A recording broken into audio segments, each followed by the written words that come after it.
अष्टावक्र जी के माता का नाम सुजाता था।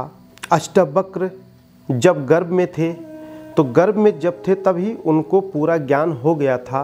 उनके पिता अच्छे वेद वेदांत के अच्छे ज्ञाता थे। उनकी माँ सुजाता, उनके पिता बहुत बड़े ज्ञानी थे। कहोड़ उनके पिता थे। कहोड़ के पुत्र अष्टावक्र हुए। अष्टावक्र जब गर्भ में थे उनकी स्थिति इतनी खराब थी कि उन्होंने राजा जनक के यहाँ शास्त्रार्थ करने चले गए।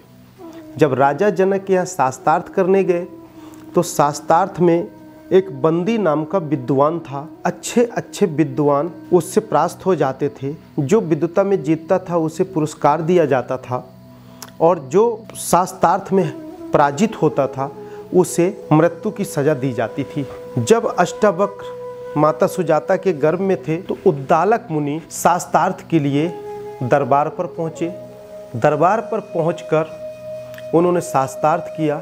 शास्त्रार्थ के दौरान बंदी से पराजित हुए। बंदी नामक ज्ञानी से पराजित होकर उन्हें मौत की सज़ा दी गई। जब उन्हें मौत की सज़ा दी गई वह घर लौटकर नहीं आए। किसी तरह सुजाता दुख में माता अपना जीवन यापन की। फिर एक सूर से भी तेज समान तेजस्वी बालक का जन्म हुआ। जन्म के पहले ऐसी मान्यता है कि पिताजी एक दिन बैठे वेद वेदांतों का चिंतन कर रहे थे तो गर्भ से ही अष्टावक्र बोले कि हे मुनि, आप गलत मंत्रों को उच्चारण करके लोगों को भ्रमताएं क्यों देते हैं।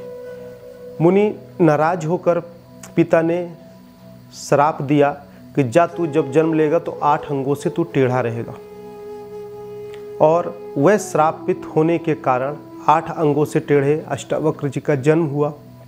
परंतु उनका ज्ञान, उनका बुद्धि, उनका तेज के आगे यह दुनिया फीकी थी।